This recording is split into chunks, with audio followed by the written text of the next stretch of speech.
Ladies and gentlemen, I want you to give a warm welcome to our friend, Mr. Bob Dylan. This Christmas, A Complete Unknown comes to theaters in the North Woods. The story takes us through the early career of Bob Dylan, starring Oscar-nominated actor Timothée Chalamet and directed by Oscar-nominated filmmaker James Mangold. This is a must-see for film and music fans alike.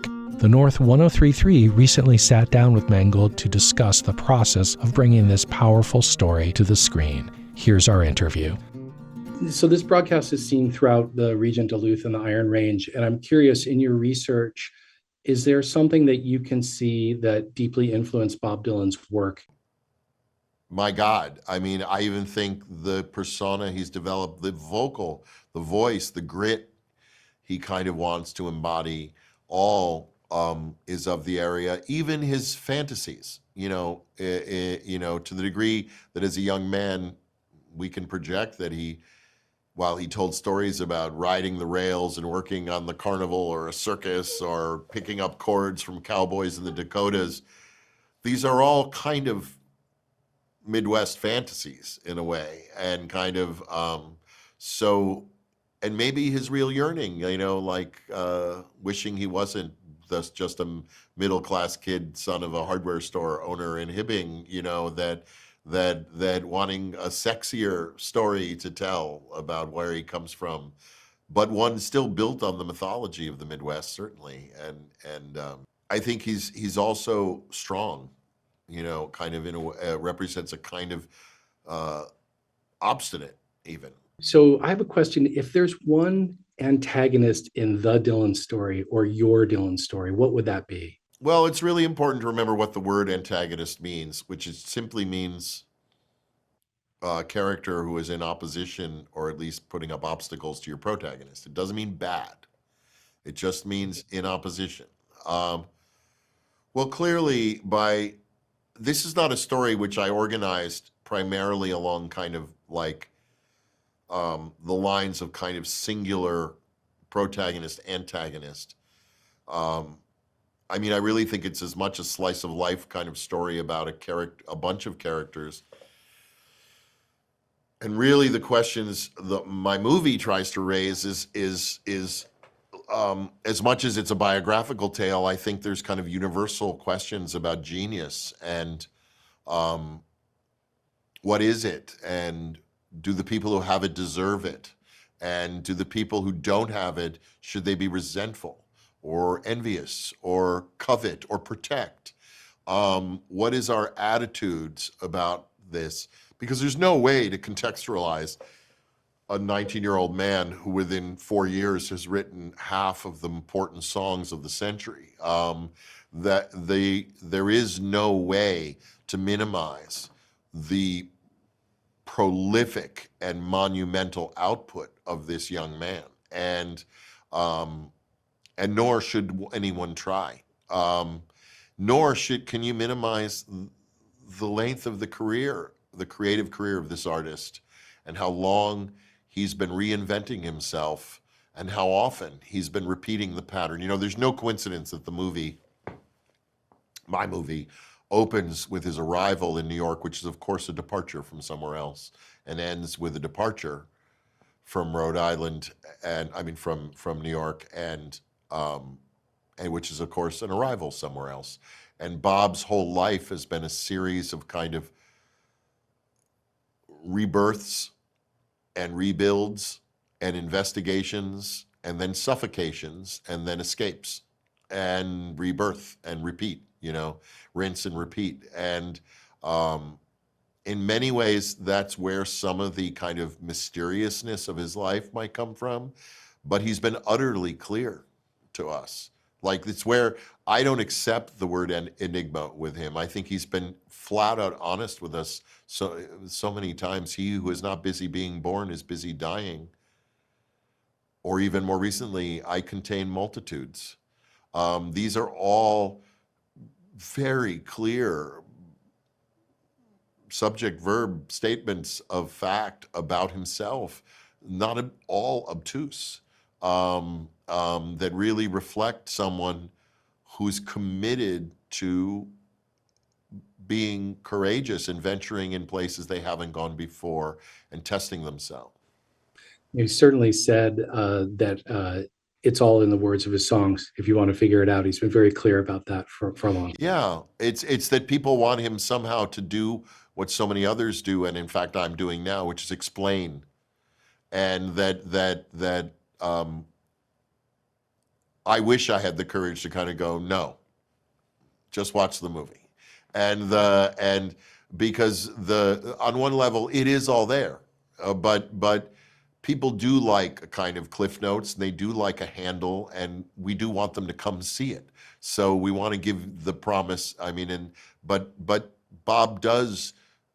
It isn't necessarily enigmatic to not want to informationally create data points that explain poetry. Understood. You know, Timothée Chalamet has said that he wasn't necessarily a Dylan listener. Now, 5 years in, he inhabits an incredibly authentic creation and expression of what his interpretation of Bob Dylan is. How does that happen? What came about it? I know you could talk about this for days, I'm sure, but if you give us some insight as to how Well, that. I think it couldn't have been any better, because in a way he entered the process without reverence, without idolatry, without dogma, without an agenda. He really was too young to know who this person was. And instead of it being someone forcing him to listen to records, it was the act of learning to sing and play them through it and be him, through which he, and by be him, please, Bob fans, I don't mean he's Bob. Okay, so calm down. By that I mean be an approximation of him, become a kind of version of him for the purposes of our drama. And that in doing that, he excavated and discovered the treasure that is in these works, and he found it himself, not being pointed out to him by a book or by a guide, but the actual digesting and learning the songs became an act of love and investigation of a man's art that couldn't be more personal or dedicated. Great. And what do you think? I'm curious, is there an aspect of the Bob Dylan legacy that you would like to see illuminated for this next generation? Well, the next generation, I'm just thrilled that they're going to hear the music and be exposed to this cool cat. And in this time of everything meaning nothing, and kind of cynicism and snarkiness being the kind of lexicon of the realm, there's something to me about a poet who tells it like it is, hard and strong, and who lays it out on the line, but also has a sense of humor, but drives that humor through a level of musicality that is unparalleled. I just think people being exposed to this brilliance is all I ask for. People who've never heard it before. I mean, you know, I'm still that guy, maybe you are, who loves making mixtapes or mix CDs and burning things for people and sharing music. So the act of making a movie that's going to actually open the door for millions of people to discover Bob Dylan is phenomenal. I mean, like that to me is really profound. Absolutely. And you studied at Cal Arts, which has a long tradition of deep artists. If you were to have advice for a young artist or writer or musician or filmmaker, what would that be? Make your art, finish your piece, make another. That too often that people follow the first two steps but don't do the third. They go, I'll write a screenplay, to use filmmaker as an example. They finish the screenplay. And then they go, why haven't I been discovered? And if you were a furniture maker in Vermont, you'd make a chair, you'd put down the chair, you wouldn't run to market with the chair. You'd make another chair, and then another chair. and then another chair, and then a table, and then another table and chairs. And then maybe finally you'd go to market with your 2 or 3 tables and sets of 12 chairs. And people would go, what wonderful chairs and tables you're making. And you would earn your following. Too often, I think, because there's been examples of lightning striking so fast, people commit one creative act and then go, why haven't I been discovered? Why hasn't it happened yet? And often the reason isn't a lack of talent, it's a lack of production. It's that sometimes the best argument for the work is the volume of it. And Bob is as a good example as any. If he had written one of these songs and then waited for destiny to find him, he may be either a one-song wonder or may have vanished completely. That what he never stopped doing was writing another and being unsatisfied and writing another and not waiting for somebody else to control his destiny and decide when he would get played. He kept making music, and whether it's furniture, music, films, painting, nothing is more commanding than a portfolio of creativity. Excellent. Thank you so much. Do you have time for one more, or do you have to go? Sure, go ahead. I appreciate it. So if there's one thing that surprised you, because I know that you worked with Bob Dylan in portion on this, was there anything that surprised you in your interactions? Well, surprise might be too strong a word, but that there was kind of a common sense quality to the choices he made that came much more from kind of primal feelings, as he explained them to me, and less from some kind of sense of kind of destiny or charting a course somewhere. For example, the desire to have a band was a desire he had since he was 13, and in Minnesota. He was a fan of Little Richard and Johnny Cash and country music and roots music and blues. A lot of these are genres and music that is played with a band. And he described to me sitting in the audience at Buddy Holly's concert, and he was fascinated by these guys on stage having so much fun making this music together. And so I think one of the misconceptions of when he went electric was that it was just simply a kind of rebellious or hostile act toward folk music, when I think he had never committed to this dogma that that's all he was ever going to do with his life. Others did who were part of it, but it just happened, and he was really good at making folk music and singing it. So he ascended like a rocket.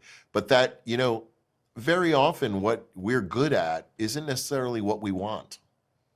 They're two different things. And I think there was a level of dissatisfaction Bob had, or maybe a better way to put it would be loneliness. That's kind of how he described it, that it's lonely being that kind of a singer-songwriter, and that he yearned for company. And I think processing his desire to go electric as a kind of desire to have friends who didn't want anything from him. The friends he had, in a sense, as his star rose, all became people who were either now managing his career or hoping they could get a song or a date or something. And that there's something very pure about jamming and collaborating with other musicians, in that it's very much like playing basketball or baseball. You just do it. And there's nothing anyone wants from each other other than the chords and the beat and the charts for the song. And so one of those illuminating things was just that desire for friendship and camaraderie, and that was a huge motivation in his movement toward bigger, louder, and music made by more than one person. This is wonderful. Thank you so much, James Mangold. Thank you. My pleasure. Great questions. Really enjoy it. Stay warm. Thank you. Bye. Okay. Bye-bye. Thank you for watching this exclusive interview with renowned film director James Mangold discussing his latest film, A Complete Unknown, based on the life of Bob Dylan. to celebrate the release of this highly anticipated film, we'll be bringing you a special lineup of programming on Bob Dylan. Stay tuned for more.